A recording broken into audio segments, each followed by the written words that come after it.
حبايبي الحلوين، وحشتوني كتير كتير.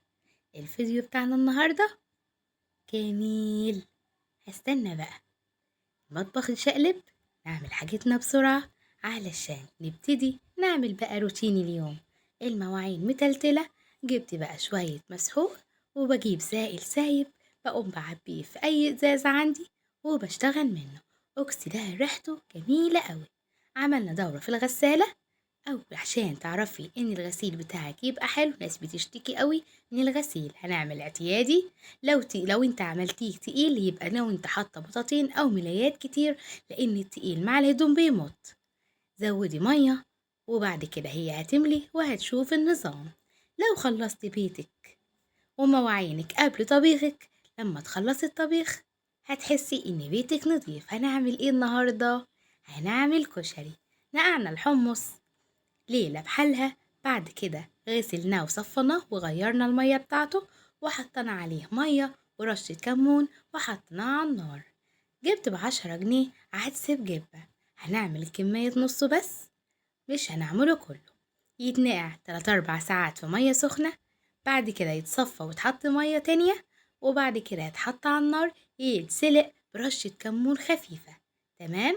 العدس خلاص خلص، ومعانا كمان الحمص، هنديها رشة بسيطة ونقلبهم مع بعض ونسيب الحمص على جنب. العدس بقى علشان تجيبيه زي بتاع بره بالظبط، بعد ما يتسلق ويتصفى خالص من ميته، هنقوم هرسينه بالمعلقة. البصل هنقطعها شرايح رفيعة، هنحط عليها معلقتين دقيق، معلقة نشا، رشة فلفل، ورشة كمون خفيفة، وهنلخبط كل ده مع بعضه. وقبل ما هنحمره في زيت غزير، لازم حطينا بقى البصل، لازم نغلغل الدقيق مع النشا وباقي المكونات. هنحطه في منخل أو في مصفى تنزل كل النشا الزايد والدقيق بتاعته. أهم حاجة الطاسة يبقى فيها زيت غزير، مش هنرمي الزيت ده، هناخده بعد كده وهقولكوا هنعمل بيه ايه. صلتوا بينا على النبي. هنحمر البصل، لازم نفرقه من بعض، يعني ما يبقاش الشرايح لازقة في بعضها.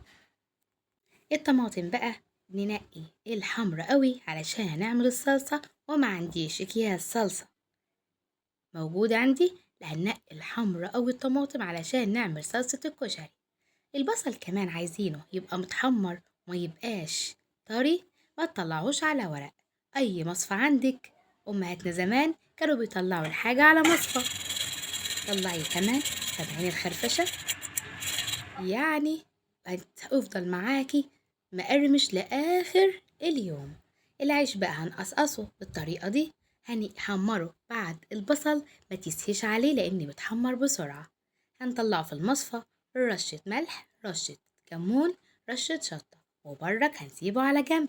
نيجي بقى للزيت، هناخد حبة ونكون مطلعين كمية الرز بتاعتنا غسلينها وسابينها كده 5 ثواني بس، يا دوبك تشرب مية بس من المية بتاعت الغسيل، ونصفي الرز خالص. هنحمر الشعرية في الزيت بتاع البصل، أخدنا منه كمية على قد الرز. شوفي انتي عدد الأفراد بتاع الأسرة وتعملها على القد. تمام.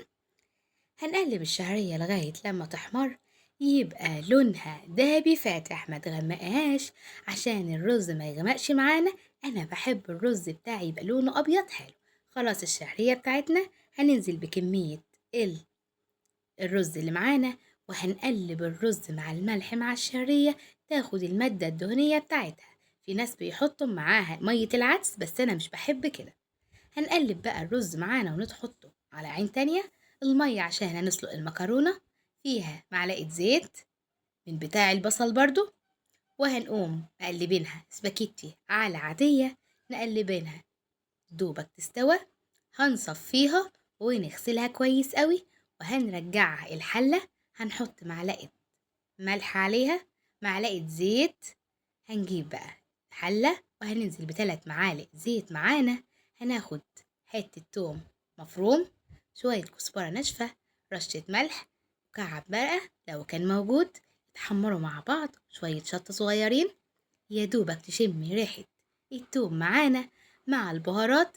هننزل بالطماطم، مش هصفيها بتاعت الكشري، مش بصفيها عشان لونها يبقى وردي كده وجميل احمر حلوة كده.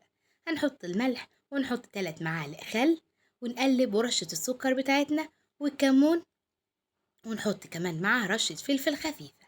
هنقلب كل ده ونسيبها على النار.